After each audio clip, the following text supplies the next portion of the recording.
Tu as du mal à bien exposer tes photos et tu te retrouves souvent avec des photos au final soit trop sombres, soit trop lumineuses. Et si je te disais qu'il y a une méthode ultime pour bien exposer ces photos, il te suffit simplement de comprendre l'histogramme et tu verras, tu ne pourras plus t'en passer. Je t'aide à le comprendre, à t'en servir pour obtenir des photos exposées comme tu le souhaites, mais c'est juste après ça.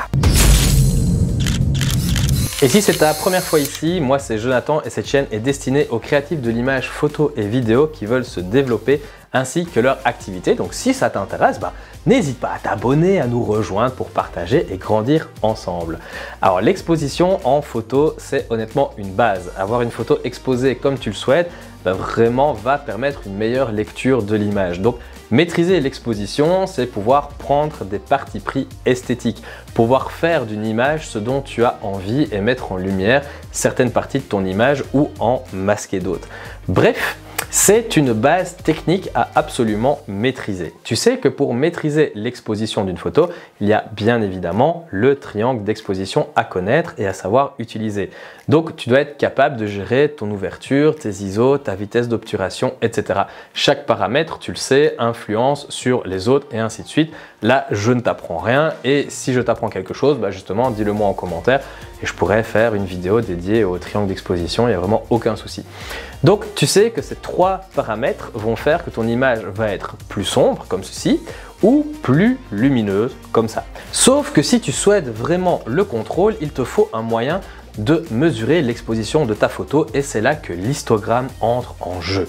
Tu le retrouves en fait sur tous les boîtiers photo actuels, tu dois souvent aller dans les menus pour l'activer, donc c'est la première chose à faire que cet histogramme s'affiche sur ton écran ou quand tu mets l'œil dans ton viseur. Chez Canon par exemple, c'est le menu rouge, 7e page, info prise de vue, réglage, info écran et puis tu coches ou tu décoches en fait ce qui t'intéresse. Et l'histogramme est juste là. Et surtout, en fait, ne te base pas sur tes yeux pour vérifier l'exposition de ta photo, parce que souvent les écrans des appareils sont très lumineux et donc du coup ça risque en fait de t'induire en erreur. Donc l'histogramme c'est vraiment le moyen de vérifier ton exposition. Après, super, tu as l'histogramme, mais comment utiliser l'histogramme et surtout comment le comprendre? Eh bien, tu dois comprendre que l'histogramme c'est l'outil parfait qui représente l'exposition générale de ta photo. Comme son nom l'indique, c'est un graphique. Sur l'axe des Y, on va retrouver le nombre de pixels et sur l'axe des X, on va retrouver les valeurs de lumière en allant du noir absolu qui a une valeur tonale de 0 et le blanc absolu qui lui a une valeur tonale de 255. Je te rassure, on s'en fout complètement, mais juste c'est que le noir est à gauche et le blanc est à droite. Ce que tu dois retenir, c'est qu'en fait on peut diviser le graphique en trois parties sur sa longueur, à savoir les ombres, les tons moyens et les hautes lumières. Et quand tu prendras une photo, tu verras en fait le nombre de pixels présents dans chaque ton qui sont présents sur ta photo. Donc en principe, si ton histogramme penche vers la gauche, cela veut dire qu'il y a beaucoup de pixels dans les noirs et les ombres, ta photo sera donc techniquement sous-exposée. Si ton histogramme penche vers la droite, alors ça voudra dire que tu vas photographier beaucoup de pixels dans les hautes lumières ou dans les blancs, ta photo va donc être surexposée. On pourrait alors en fait se poser la question de savoir si il existe vraiment un histogramme parfait. Un photographe technicien te répondrait que oui et que c'était un histogramme en fait qui va être centré, etc. Blablabla. On s'en fout. À partir de là, en fait, tu vas avoir une photo où tous les noirs ne seront pas bouchés et où les blancs ne seront pas cramés. Là, en fait, tu auras en fait des informations dans toutes les parties de ta photo. Donc, tu auras du détail dans les noirs, du détail dans les blancs. On verra tout en fait à l'œil nu. Mais ça, au final, c'est juste pour se centrer uniquement sur la technique photo. Et ça voudrait dire que, par exemple, cette photo est ratée, vu que l'histogramme penche clairement à gauche et que les noirs sont bouchés, alors qu'au final, non. Et tu vois donc que le plus important, ce n'est pas d'avoir une photo parfaite techniquement, mais c'est d'utiliser la technique pour raconter quelque chose. Sur cette photo, la dame, elle est devant une source de lumière lors d'une soirée. J'ai envie de montrer que la pièce est très sombre et que cette lumière la fait ressortir. J'ai envie de jouer en fait sur ce mélange d'ombre et de lumière pour créer un certain mystère aussi.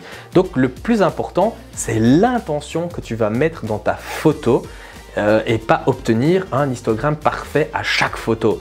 Et là, le connaître et le comprendre va justement te permettre de l'utiliser pour obtenir la photo que toi tu souhaites. Donc il faut sortir de l'approche technicienne de la photo. Par pitié, il faut sortir de ça. Tout en sachant que la technique doit être maîtrisée pour arriver à obtenir ce que tu souhaites. Une photo bien exposée n'est pas spécialement une bonne photo.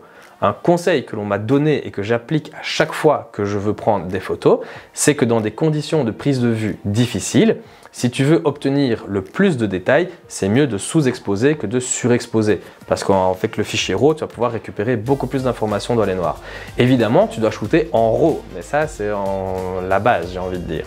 Donc, là, avec le RAW, honnêtement, sur la plupart des appareils photo, tu vas vraiment pouvoir retrouver du détail dans les noirs, mais pas vraiment rattraper dans les blancs ou arriver à des trucs un peu bizarres. Donc, dans des conditions difficiles, privilégie vraiment la sous-exposition de ton fichier RAW et donc un histogramme qui penche un petit peu vers la gauche. Tu vois que quand je suis dans la partie post-traitement, le premier élément que tu vas avoir sur Lightroom, c'est justement l'histogramme de ta photo. Donc tu vois quand même que c'est quand même quelque chose qui est assez basique. Puis tu vois dans le premier panel que tu peux justement, grâce à la latitude du fichier RAW, réaliser des micro-ajustements sur les noirs, les ombres, les hautes lumières et les blancs.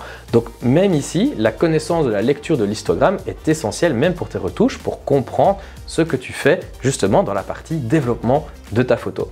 Et ben voilà, l'histogramme n'a normalement plus de secret pour toi et si tu veux voir des vidéos comme celle-ci, n'hésite pas à me le dire en commentaire et si tu veux des infos pour te développer en tant que photographe, tu peux aller voir justement cette vidéo ou celle-ci. N'hésite pas à t'abonner, liker, commenter et on se retrouve tout de suite sur une de ces deux vidéos. Salut!